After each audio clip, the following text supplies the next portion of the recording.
Este vídeo es solamente de carácter documental. Este canal no promueve el consumo de alcohol. Permacultura en Galicia. El hombre debe ser siempre flexible como la caña, no rígido como el cedro. Johann Engel.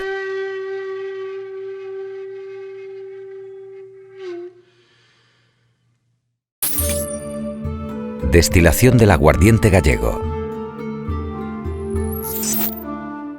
Una de las tradiciones más arraigadas en Galicia es la elaboración del aguardiente o caña, que marca el fin de la temporada de la vendimia.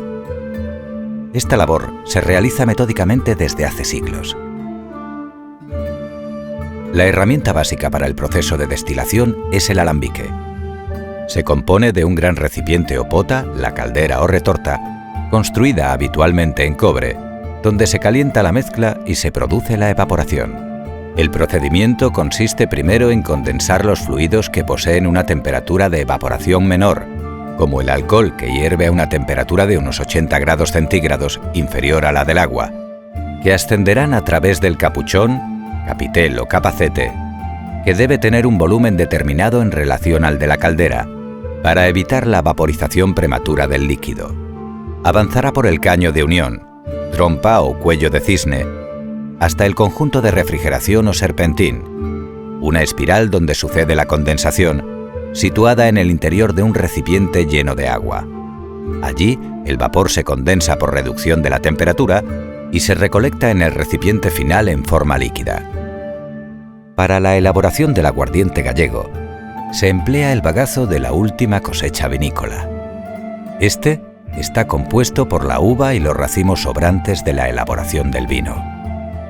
El bagazo ha sido previamente almacenado en barriles o bidones, bien prensado para evitar de este modo la aparición indeseada de moho, preservando el bagazo hasta el momento de la destilación. Tradicionalmente, dentro del barril, este producto se tapaba con hojas de vid y a continuación se cubría de barro para aumentar su aislamiento y favorecer una conservación adecuada. El bagazo debe estar totalmente fermentado para ser empleado en el proceso de destilación. Tras limpiar el alambique, se prepara el fondo. En el pasado se depositaba madera y ramas de vid y paja para evitar que el bagazo entrara en contacto con el fondo del alambique y se pegara y quemara debido a la elevada temperatura de este. En el caso que os mostramos, se ha utilizado la parrilla de fondo, una base de cobre que sustituye a las ramas y la paja. Cuando la base está preparada, se añade agua y vino. Este alambique es de unos 350 litros. Se han agregado aproximadamente unos 40-50 litros de agua y vino, unos 4 o 5 cubos llenos de líquido. A continuación, se va incorporando el bagazo. Es importante descompactarlo deshaciendo los bloques. Se distribuye de manera uniforme en el interior del alambique, sin dejar huecos. Se irá añadiendo todo el bagazo posible hasta llenar la pota. Hay que tener en cuenta que se necesita gran cantidad de bagazo para obtener un pequeño volumen de aguardiente. Esta pota de 350 litros, repleta de bagazo, ha producido únicamente unos 16 litros de aguardiente de máxima calidad. Tras introducir el bagazo, en la parte superior se depositarían las hierbas y condimentos, en caso de querer hacer aguardiente de hierbas o licor de hierbas, también llamado orujo de hierbas. En este vídeo se muestra la creación del aguardiente normal, sin aderezos ni aditivos, realizado únicamente con bagazo, agua y vino. Es el momento de sellar la pota y las uniones para evitar pérdidas. Tradicionalmente se empleaba barro o, de forma alternativa, una pasta de harina de centeno. Con esta masa se va sellando lentamente la cabeza del alambique en su unión con la pota. También la unión del caño con el serpentín es asegurada con la masa de harina de centeno. Una vez listo el alambique, llega el momento de encender el fuego para iniciar la fase de calentamiento y evaporación. En esta etapa inicial, la intensidad del fuego es elevada para calentar la pota rápidamente. Alcanzada una alta temperatura, cuando comience a salir aguardiente, se reduce la intensidad del fuego para evitar apurar el proceso y que el producto sea de una mayor calidad. Lo ideal es conseguir un ritmo de destilación lento y constante. Antiguamente se hacía una hoguera con leña, pero hoy lo más habitual es la utilización de quemadores de gas.